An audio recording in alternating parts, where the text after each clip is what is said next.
Assalamualaikum warahmatullahi wabarakatuh. Alhamdulillahirabbil alamin. Asyhadu an la ilaha illallah wahdahu la syarika lah wa asyhadu anna Muhammadan abduhu wa rasuluhu la nabiyya ba'dah. Allahumma shalli wa sallim wa barik ala sayyidina Muhammad wa ala alihi wa ashabihi ajma'in. Wa qala ta'ala a'udzu billahi minasyaitonir rajim. Rabbi shrah li sadri wa yassir li amri wahlul 'uqdatam min lisani yafqahu qawli wa la hawla wa la quwwata illa billahi al-'aliyyil 'azim. Amma ba'd. Para hadirin jamaah salat subuh di Masjid Jamalus Salam rahimakumullah. Alhamdulillah, tabarakallah, kita bisa berhadir bersama di pagi ini dan kita akan meneruskan ta'lim. Yang kali ini ulun akan menyampaikan beberapa poin yang berkenaan dengan masalah setelah selesai ibadah haji. Yang semestinya mungkin muhasabah bahwa kita adalah tahun baru ini. Baik bapak-bapak yang berbahagia, masih ingat bahwa pesan sebelum haji, ya, mereka yang melakukan haji, dalam surah Al-Baqarah ayat 197, faman farada fihi al-hajj fala rafasa wala fusuqa wala jidala fil hajj. Ada tiga. Yang pertama adalah rafas, yang kedua adalah fasik, yang ketiga adalah jidal, namanya berbantah.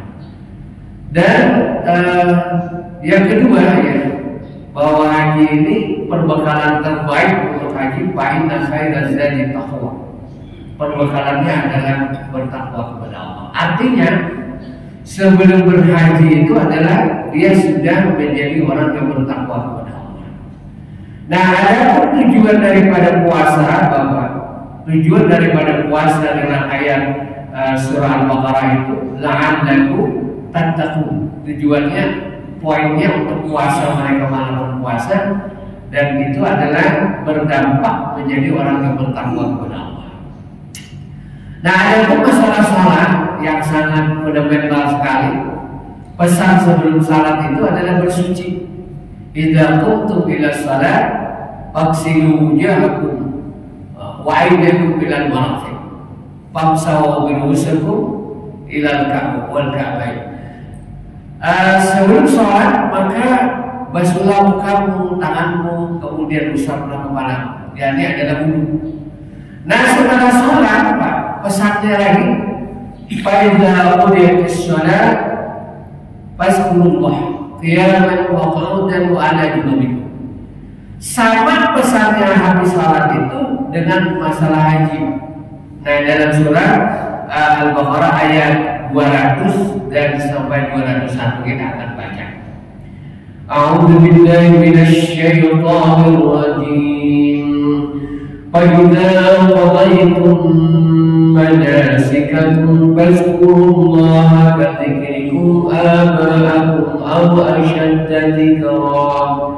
Fa minan nasi man yaqulu rabbana atina fid dunya wa ma lahu ربنا آتنا في الدنيا وما له في الآخرة من خلاق ومنهم من يقول ربنا آتنا في الدنيا حسنة وفي الآخرة حسنة وقنا عذاب النار.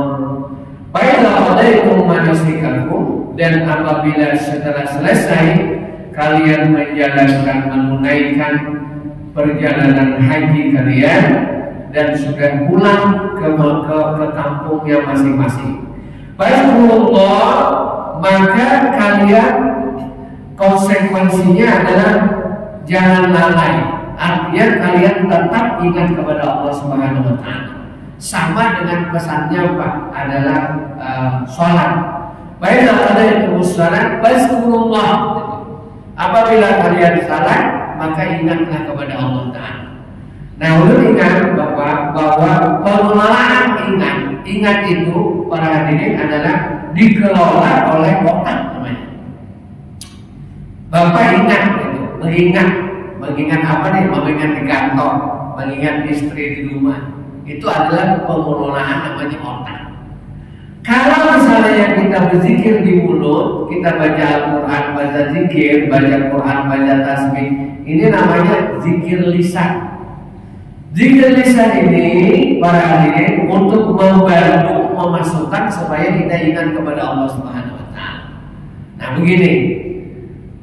Kemudian inti daripada kita sembahyang dan surat Taha, aqimus shalat li zikri, bahwa kalian mendirikan salat itu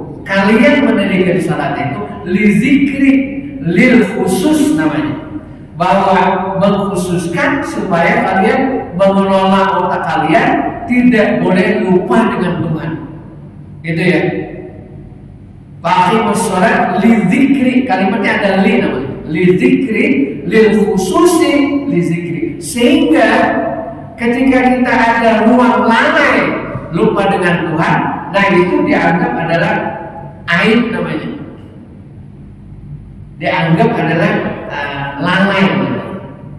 Jauh sekali Bapak kalau dalam ayat wawailul lil musallin itu terlalu ekstrem modelnya. Maka celakalah orang yang sudah sholat. Itu khusus kepada orang munafik. Tapi kepada kita, itu disebut lalai. Sehingga lalai ini adalah tidak boleh. Di dalam sholat itu tidak boleh lalai. Nah, apalagi yang terjadi kepada kita, Bapak Ibu mohon maaf, bahkan kita ini lalai bukan masalah lupa kepada Allah Ta'ala, sholatnya itu lalai. Mungkin para hadirin kita pernah ya melakukan salat itu ragu-ragu, entah 3 rakaat kah, 4 rakaat. Nah itu bisa terjadi gitu.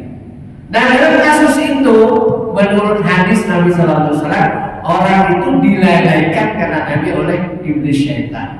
Karena memang kita manusia ini adalah manusia yang lemah ya, manusia yang lemah.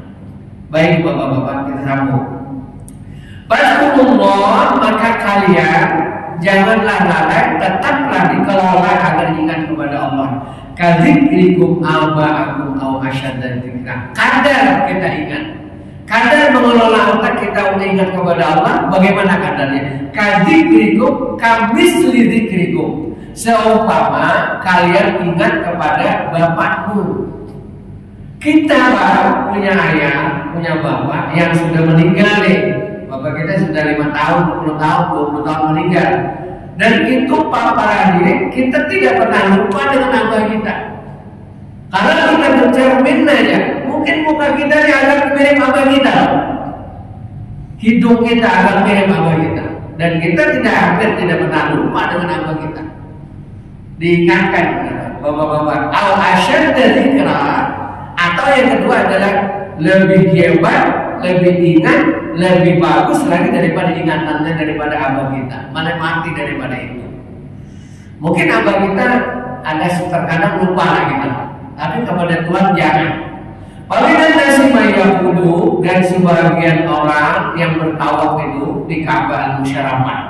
Nah adabnya itu begini Pak, ya begini ya. Ini namanya Hajar Aswad, Hajar Aswad. Di sini Hajar Aswad. Start mulai tawafnya di sini. Jadi sampai ke atas itu adalah hijau. Bapak ingat, kalau Bapak masuk di pintu ini, maka Bapak memutar dulu ke sini, baru di sini, baru start. Lalu berniat sengaja pun tawaf 7 keliling sempurna karena Allah Ta'ala. Ada niatnya. Biasanya orang ada niat-niatan. Tawaf saya itu adalah berniat.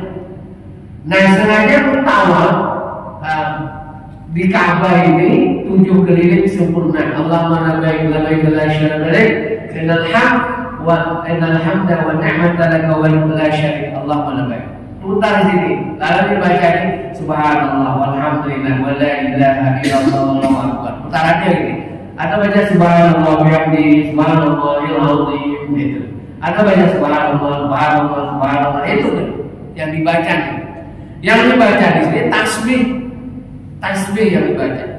Karena itu yang dibaca tasbih Nabi Ibrahim alaihissalam, tasbih ya. Nabi Ibrahim membaca tasbih, Nabi Muhammad membaca tasbih, Nabi Ibrahim membaca tasbih, Nabi Adam membaca tasbih. Lalu Nabi Adam meniru di mana? Nabi Adam meniru malaikat di Baitul Ma'mur membaca tasbih. Sampai di sini rukun Yamani berpindah tasbihnya. Lalu membaca Rabbana atina fid dunya hasanah wa fil akhirati hasanah wa qina adzabannar sampai ke sini. Jadi Rabbananya itu dari sini ke sini. Nah, wa minhum man yaqulu, dan sebagian mereka yang berdoa kepada Allah. Siapa berdoa kepada Allah? Ini adalah orang musyrik yang mana mereka tawaf, ya. Mereka melakukan tawaf, dari sini juga sama, Pak. Tetapi mereka bukan bertasbih, bersiul namanya. Bersiul. Makanya bersiul itu makruh, Pak. Bersiul. Ada orang bersiul sambil menyikat gigi, hebat juga dia. Nah, sambil bersikat gigi sambil bersiul, ditanya apa ulang tuh? Adalah orang bersikat gigi sambil bersiul, bingung ulun kalau menjawab, Pak. Ternyata gigi palsu yang disikat sini sampai bersiul. Nah, bersiul sampai ke sini dia membaca doa Rabbana atina fid dunya wa ma lahu fil akhirati min khalaq. Apa yang diminta? Yang diminta mereka adalah kebaikan-kebaikan dunia. Wa ma lahu, dan sama sekali mereka tidak meminta kebaikan-kebaikan akhirat. Kenapa? Karena mereka tidak mempercayai atau mereka ragu akhirat itu ada. Ini orang musyrik. Nah, saya melihat orang Komoco ya, orang Cina juga percaya juga akhirat. Buktinya apa? Membakar kertas duit-duitan. Untuk apa, Pak? Dibakar kertas duit-duitan tuh? Untuk mengirim katanya ke sana, mengirim duit sama abah. Oh, percaya juga akhirat ya. Orang Dayak hanya percaya akhirat, Pak. Orang Dayak yang ada beragama kairing itu, buktinya apa? Ini seorang tukang. Dia tukang, di kampung dia tukang. Udah membawa semua tukang, meninggal, dia bawa peti ke dalam kuburan. Ditanya sama saya, apa tuh di dalam peti itu? Bilangnya temannya, itu anak tukang, gergaji, tumpul, lindi segalanya. Untuk apa? Untuk tukang itu, dia bertukang di akhirat. Berarti percaya juga akhirat, bertukang di akhirat. Nah, itu orang keharingan. Nah, orang musyrik ini percaya. Wa ma lahu fil akhirati min khalaq, dia tidak meminta kebaikan-kebaikan anak. Yang diminta adalah supaya banyak anak. Dia membanyakan anak. Orang-orang dulu itu bangga dengan banyak anak. Iya. Sampai jadi bahasa apa namanya?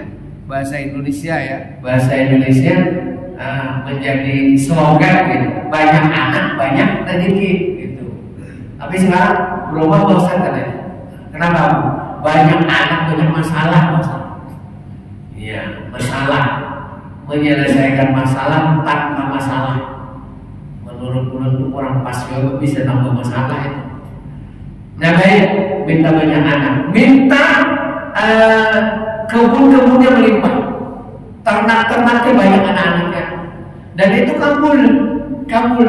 Maka orang-orang musyrik itu suka tawaf dia, seminggu sekali, sebulan sekali dia malah tawaf. Dia dikabulkan Tuhan. Wa ma lahu fil akhirati min khalaq, mereka sama sekali tidak meminta kebaikan-kebaikan akhirat. Wa minhum may yaqulu, dan sebahagian daripada mereka orang muslim. Nah, menunjukkan bahwa ada juga yang dapat. Wa minhum may yaqulu, dan sebagian orang-orang muslim yang syariat baginda Nabi sallallahu alaihi wasallam may yaqulu, mereka berdoa ketika dia tawaf. Makanya yaqulu ini Pak ada fi'il mudhari. Bahasa Arab sintaksisnya adalah fi'il mudhari daripada qala yaqulu. Kalau qala itu berkata ya. Kalau yaqulu dia sedang berkata atau akan berkata. Kalau qul itu katakan oleh, itu fi'il amr namanya. Sehingga yaqulu ini bahasa logatnya itu, bahasa sarafnya itu adalah tufidud dawam wal istimrar wa tufidud. Dia berkekalan dan selagi terjadi atau akan terjadi. Nah, selagi terjadi ini ulun berkata ini yaqulu, mereka sedang berdoa Rabbana atina. Maghrib ini ada untuk ngomong subuh ini, mereka ada mengatakan itu, ada. Karena pernah sunyi kabar itu dengan kalimat Rabbana atina fid dunya hasanah wa fil akhirati hasanah wa qina adzabannar. Nah, dua inilah Bapak-bapak doa yang terbanyak dibaca oleh baginda Nabi seumur hidup Nabi, dan doa ini yang diabadikan dalam Al-Quran, doa Rasulullah SAW yang diadopsi dalam Al-Quran yang banyak dibaca doa Nabi. Nabi Muhammad SAW itu doa Nabi Muhammad hampir jarang yang ada dimaksud dalam Al-Quran kecuali ini satu ini Pak. Doa yang lain dalam Al-Quran itu bukan dari Nabi Muhammad. Itu yang terbanyak doa dalam Al-Quran itu adalah doa Nabi Ibrahim. Dia buka ayat Al-Baqarah surah Al-Imran, doa Nabi Ibrahim yang terbanyak itu doa Nabi Ibrahim. Ada yang sehalaya doa Nabi Ibrahim aja, doa Nabi Ibrahim aja, doa Nabi Ibrahim. Nah baik, doa Nabi Muhammad ini, doa Nabi Muhammad. Baik bapak-bapak. Kemudian setelah Nabi Muhammad meninggal, kemudian diganti oleh Abu Bakar, kemudian Umar, Utsman, Ali bin Abi Thalib. Nah ada sahabat tabi'in yang menanya, apa sih yang dimaksud hasanah di dunia, hasanah bil akhirat? Nah ini dalam tafsiran para ulama tafsir yang mengacu kepada kata-kata daripada sahabat Nabi Ali bin Abi Thalib radhiyallahu anhu. Jadi bapak-bapak para hadirin, sahabat ini tabi'in ini menanya kepada Ali bin Abi Thalib karena ada sahabat-sahabat yang terkenal cerdasnya. Di antaranya adalah Ali bin Abi Thalib, yang kedua adalah Abdullah bin Abbas. Itu terkenal cerdasnya. Karena beralasan bahwa Abdullah bin Abbas itu pernah dipegang kepala oleh Nabi, kemudian didoakan Nabi, Allah mafaqihu fiddin. Ya Allah, pahamkanlah itu tentang agama. Ibnu Abbas ini. Maka Ibnu Abbas ini adalah bagian daripada sahabat dan sepupu Nabi yang tercerdas. Nah, Ali bin Abi Thalib begitu di pengakuan Nabi bahwa ana Madinatul Ilm wa Ali babuha. Ujian Nabi, aku ini adalah pintunya ilmu dan Ali pintunya, gudangnya ilmu dan Ali pintunya. Lewat Ali pintunya. Sehingga guru itu berpesan, Pak. Jadi Ali bin Abi Thalib itu punya anak namanya Hasan dan Husain namanya. Dari keturunan Hasan dan Husain yang ibunya adalah anak Nabi namanya Fatimah Az-Zahra. Nah dari keturunan Hasan dan Husain inilah bapak-bapak yang Hasan ini pindah ke Maroko yang banyak keturunannya dari Hasan, Husain ya banyak keturunannya di Madinah, begitu juga di Yaman yang mungkin sampai sekarang berbaulah namanya pam-pam yang ada Habib Al-Hindru, Asegaf, Al-Ka'bah, Hashim, Al-Hinduan, macam-macam lah itu gelarnya macam-macam. Bapak-bapak yang di sini pun juga banyak ya yang diyakini itu adalah keturunan daripada Ali bin Abi Thalib. Nah beliau menjawab kata Ali bin Abi Thalib bahwa kebaikan-kebaikan dunia itu ada 9 dan kebaikan-kebaikan akhirat itu ada 10. Kalau yang terakhir waqina adzabannar ini adalah khusus namanya. Bahasanya adalah khusus waqina adzabannar. Selamatkanlah kami ya Allah daripada azab api neraka. Kalau selamat dari azab api neraka, pastilah orang itu masuk ke dalam surga. Nah, kebaikan-kebaikan dunia apa saja? Kebaikan dunia. Imam Ali bin Abi Thalib menjawab yang pertama adalah zaujun salihun au zaujatun salihah. Orang itu dia mempunyai pasangan istri yang soleh atau suami yang soleh. Seorang istri punya bapak, punya suami adalah orang soleh. Seorang suami punya istri yang soleh. Nah ini kita bapak-bapak menengoklah kepada kita pribadi masing-masing. Istri kita sholat nggak, puasa nggak? Istri suami saya Pak Ustaz nggak sholat, nggak puasa, tapi soleh Pak Ustaz. Namanya aja soleh. Udah bapak ya nama soleh. Pasti anaknya anak soleh, Pak soleh. Saya bapak-bapak ya menemukan nama itu yang luar biasa juga ya. Tetangga ulun dulu Pak Soleh sudah meninggal, dikuburkan di tempat Kiai Syawal di sana. Beliau itu luar biasa lah nakalnya lah ibaratnya. Nah, tapi akhir-akhir umur beliau ketika sudah pensiun sudah tua, Beliau datang ke tempat Abu yang di Serwati membawakan makanan ya, bawa makanan minum.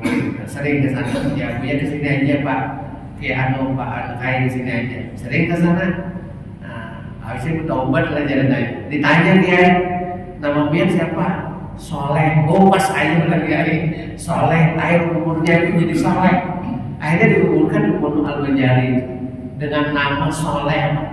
Padahal tidak dikira ya, tidak menyangka orang itu menjadi soleh karena kemaksiatan yang luar biasa. Bisa dengan nama itu Soleh. Jadi kita salah. Siapa namanya? Muhammad Soleh. Pasti soleh.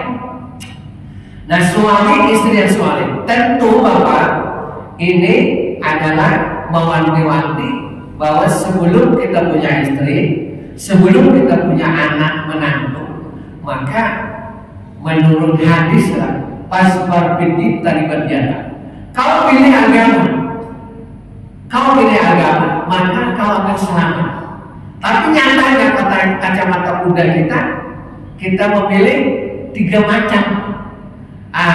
Di antaranya adalah lijamaliha wa maliha, entah kecantikannya, tampannya atau hartanya atau keturunannya. 3. Ujar guru sampan 3 itu boleh pilih yang mana ya 3 itu.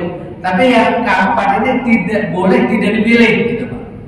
Yang keempat ini tidak boleh tidak mesti dipilih agamanya. Nyatanya kacamata muda kita di masyarakat faktanya yang keempat ini nomor 12 yang dipilihnya kan 2 macam-macam. Nah ini 3 banyak dipilih. Yang mana itu? Duitnya banyak. Duitnya banyak. Kalau duitnya banyak. Nah mohon maaf bapak-bapak, kalau mau selamat ya yang keempat ini, maka pilihannya yang keempat. Kenapa jadi ditaruh yang keempat itu? Karena manusia itu memilih itu yang 3 ini Pak. Bahasanya ahli kan? Kenapa jadi yang keempat? Hadisnya itu mestinya kan agama duluan, baru yang 3. Tapi ini enggak Pak. Yang pertama adalah lijamaliha. Kita tuh mesti memilih gampangnya. Perempuannya pilihan itu kita, oh ini cantiknya, itu pilihan pertama. Karena dari mata turun ke hati ini kan. Susah mata itu Pak. Apalagi mata-mata zaman modern ini kalah. Nah susah. Jadi yang keempat. Ya, jadi pilihan orang yang terakhir ini adalah pilihan terakhir. Nasib ceritanya, nasib. Padahal yang terakhir ini yang bisa menyelamatkan dia. Tidak sedikit dia memilih cantiknya, hartanya. Udah, yang jadinya apa tuh? Rumah tangga berantakan. Tidak sedikit itu. Nah, kalau memilih yang terakhir, selamat.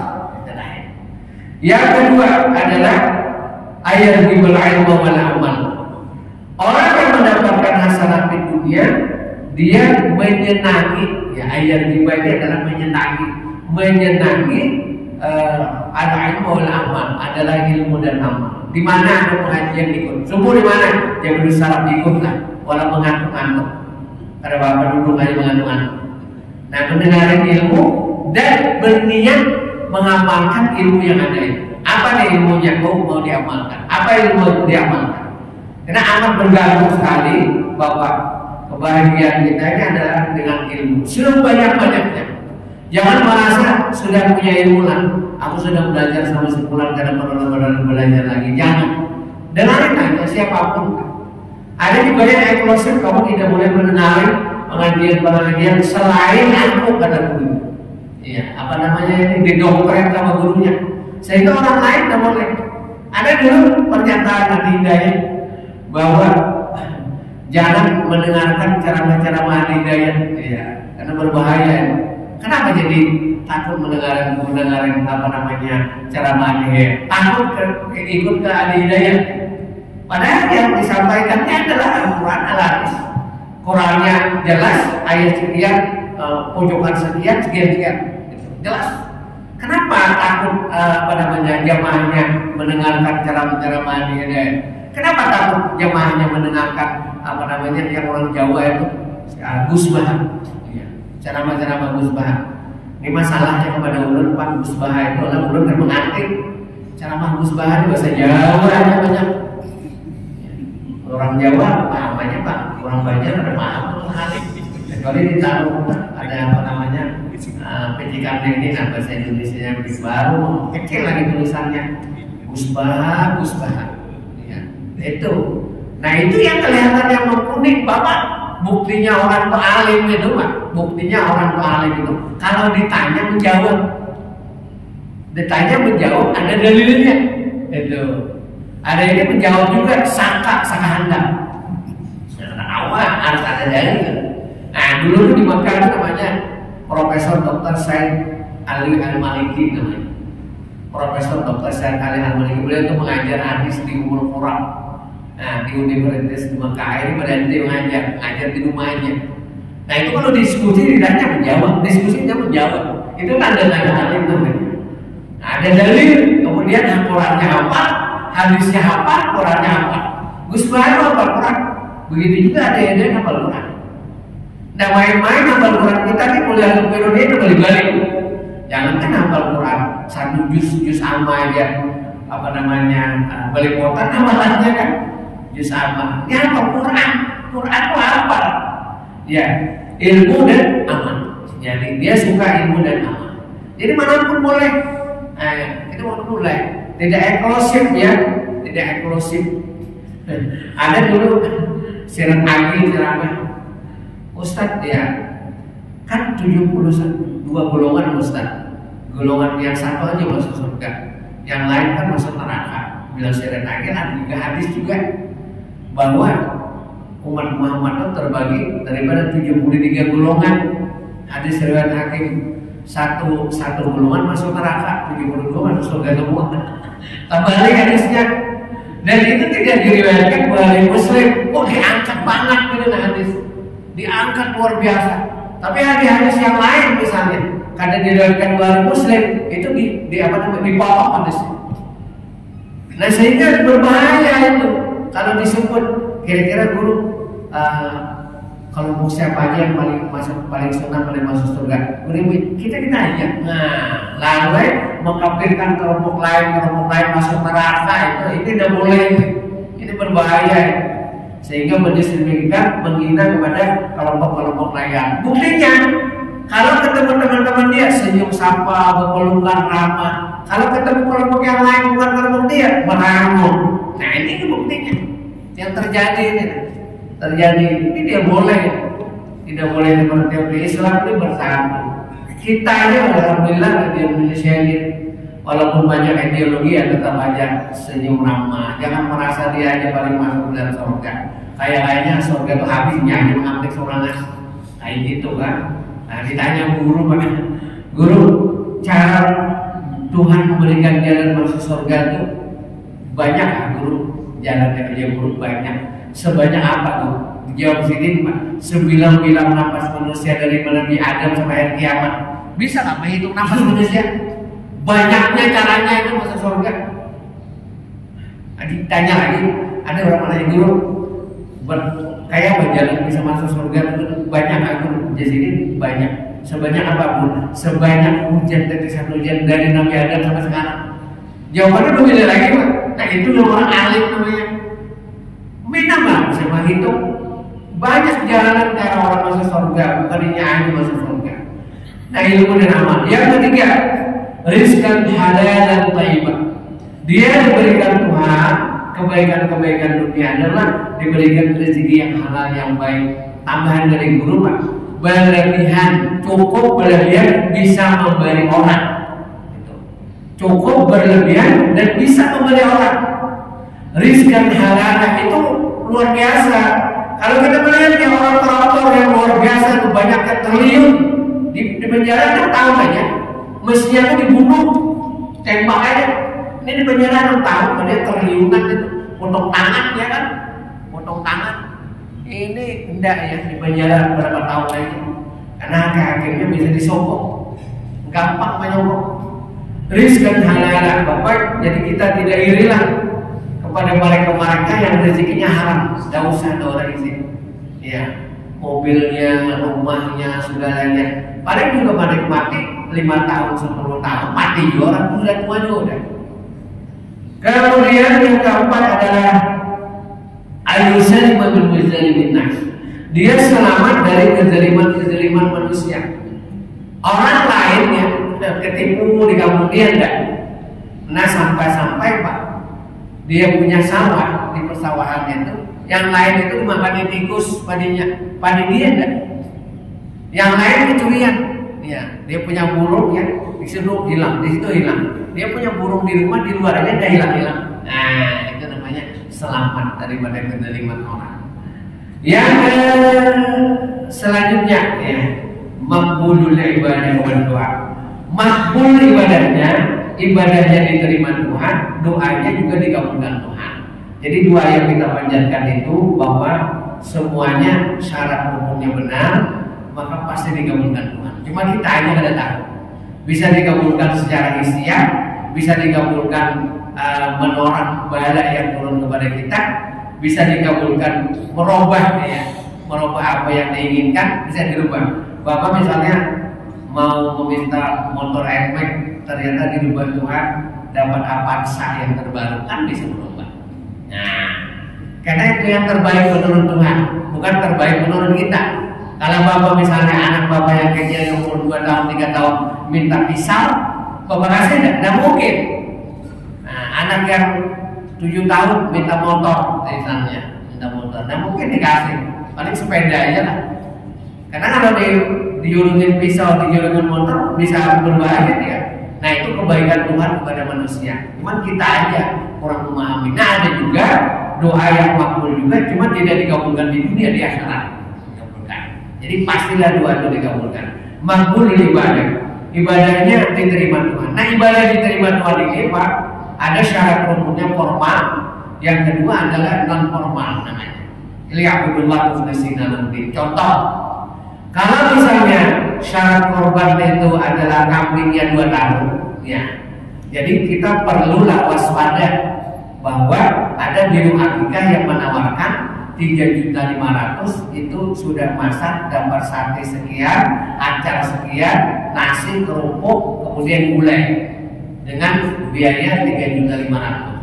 Saya menawar kambing Pak, harganya 4 juta, ditawar 3.500.000, sudah mau kan ya? 1 ekor kambing. Nah, yang sudah masak biro akikah ini bujur enggak? Saya mau kambing. Atau kambingnya kecil, umurnya setahun. Nah, perlu itu apa namanya? Dicurigai ya. Perlu dicurigai. Karena murah banget. Sudah masak lagi, ya nasinya datang, kerupuk datang. Masa 3.500.000? Kambing mungkin bapak beli kambing 5 juta sampai 6 juta yang bagus ini. Kalau 3.500.000 anak kambing aja. Nah ini perlu. Maka syaratnya kambing itu disembelih akikah atau korbankan 2 tahun. Ketika bukan 2 tahun, 1 tahun setengah, maka tidak diterima.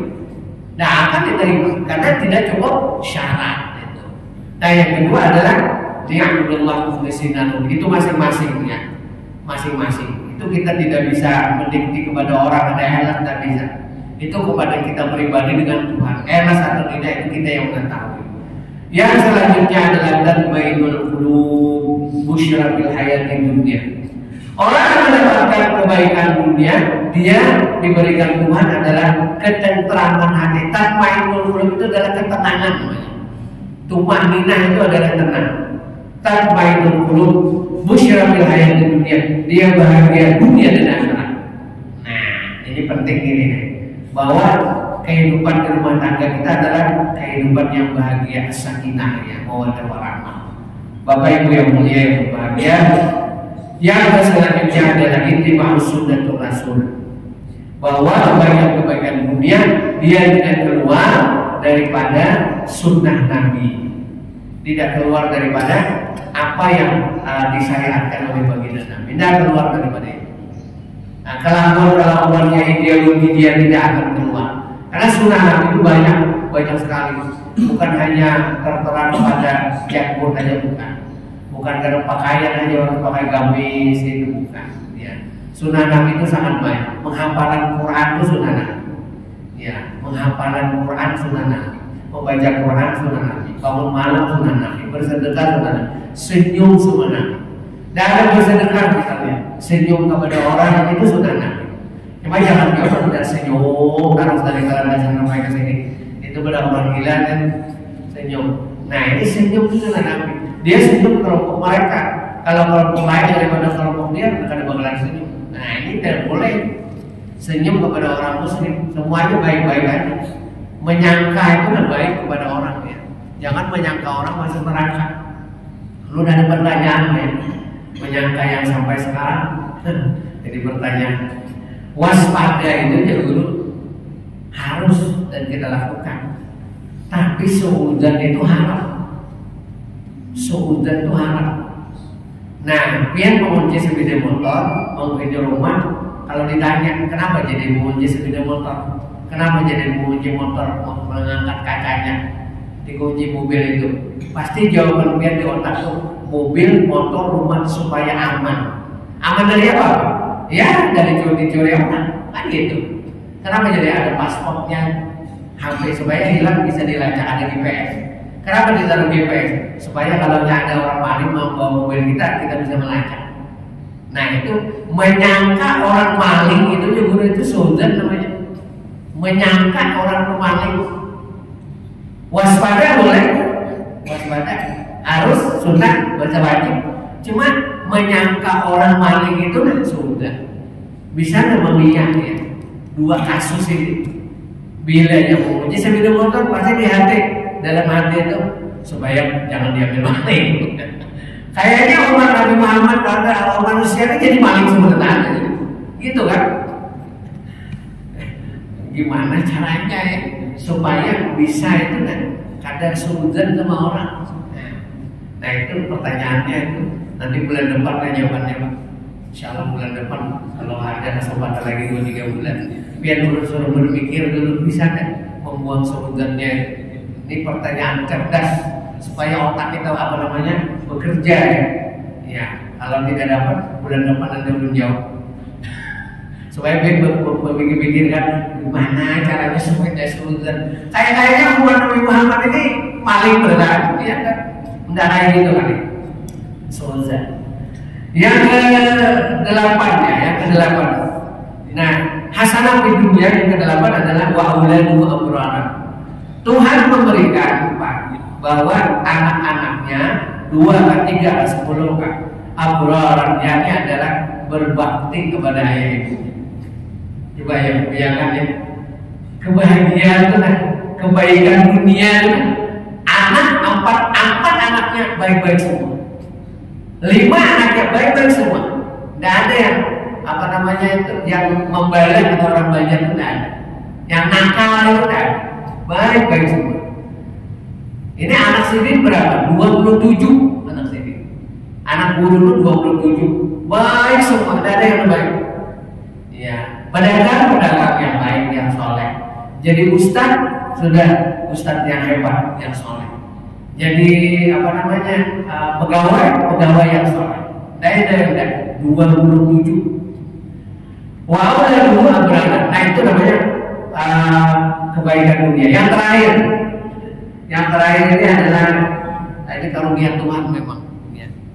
Dia beribadah ya. Beribadah khusus beribadah. Kan ibadah banyak.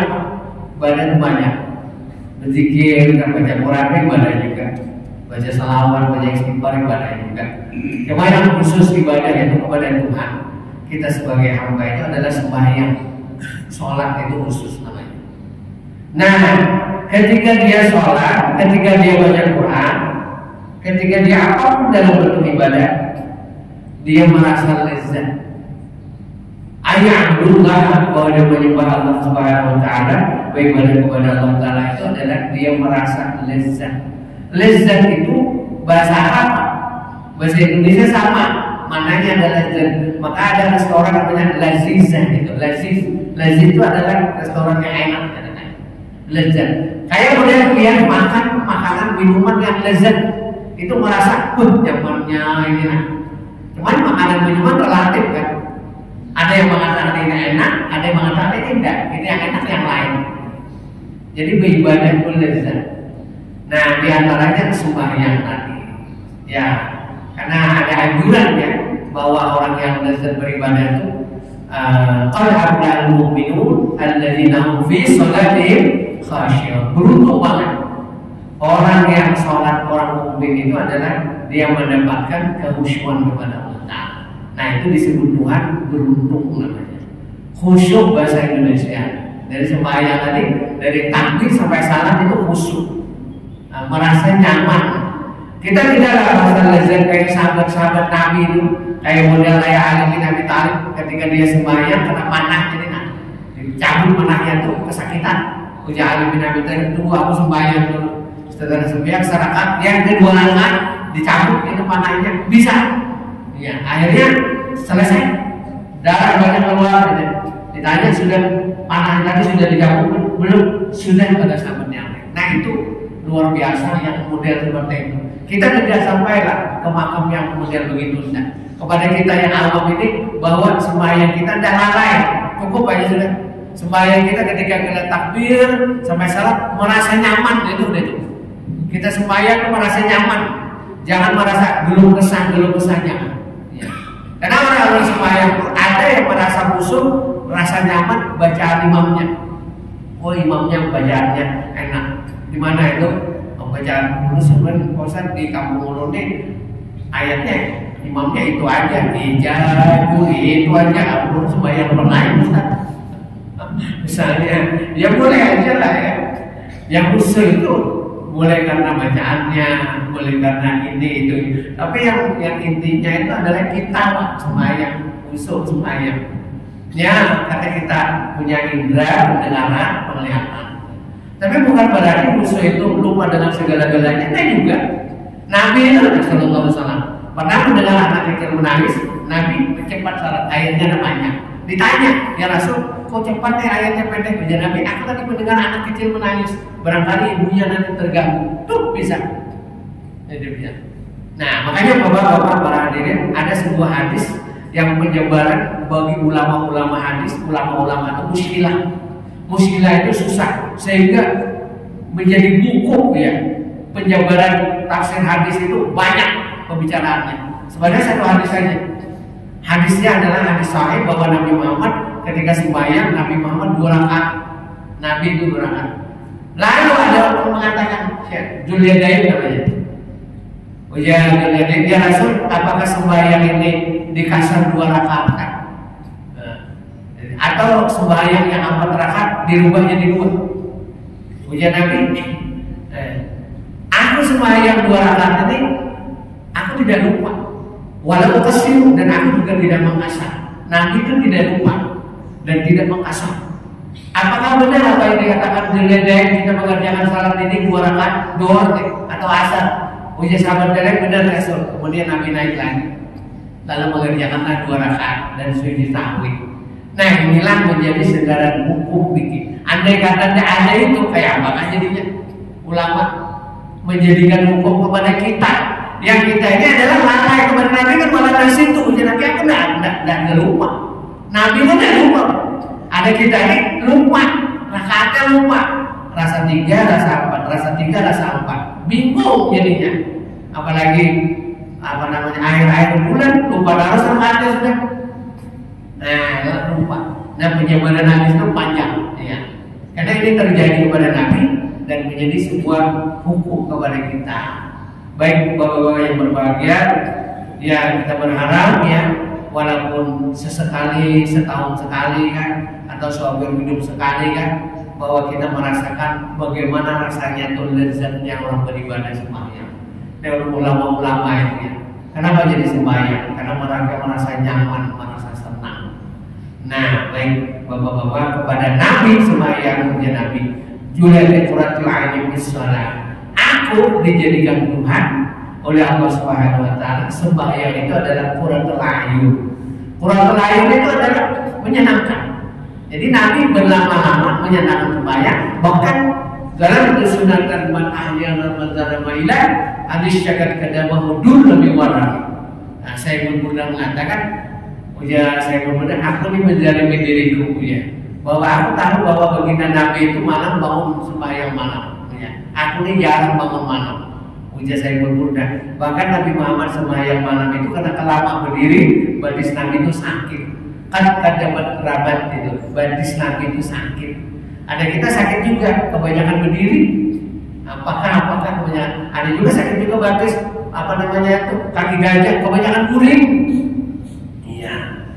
Nah, ada Nabi ini kebanyakan berdiri malam, sakit kaki Nabi. Baik sampai di sini aja Pak. 9 poin ya. Nah, ada pun lazat dan hasanah fil akhirah itu 10. Ya, ada kesempatan lain nanti kita akan sambung. Mohon maaf, barangkali ada yang mau didiskusikan ya kasus ini yang berbeda dengan ceramah atau di luar tema juga ya boleh-boleh aja. Silakan kalau ada. Ini jam 6 10 menit. Isra jam berapa ya? 10 menit ya. Isra. Ya. Baik.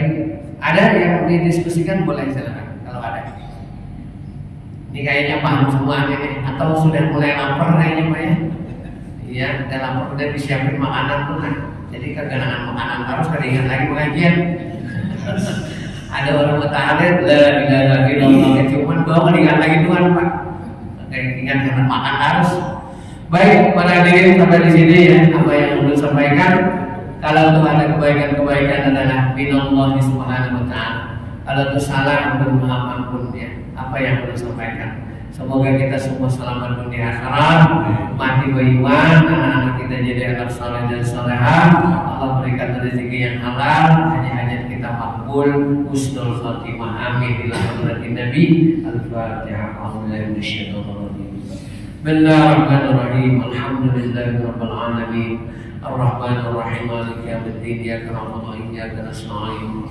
اهدنا الصراط المستقيم صراط الذين انعمت عليهم غير المغضوب عليهم ولا الضالين بسم الله الرحمن الرحيم الحمد لله رب العالمين اللهم صل على سيدنا مولانا محمد وعلى اله واصحابه اجمعين اللهم ربنا اني اسكنت بواد غير زرع عند بيت المحرم ربنا ليقيم الصلاه فاجعل أفئدة من الناس تهوي إليهم وارزقهم من الثمرات لعلهم يشكرون ربنا هب لنا من أزواجنا وذرياتنا قرة أعين واجعلنا للمتقين إماما ربنا آتنا في الدنيا حسنة وفي الآخرة حسنة وقنا عذاب النار صلى الله على سيدنا مولانا محمد وعلى آله وأصحابه أجمعين سبحان ربك رب العزة عما يصفون وسلام على المرسلين والحمد لله رب العالمين تقبل الله منكم منا سبحانك وبحمدك أشهد أن لا إله إلا أنت أستغفرك والسلام عليكم warahmatullahi taala wabarakatuh.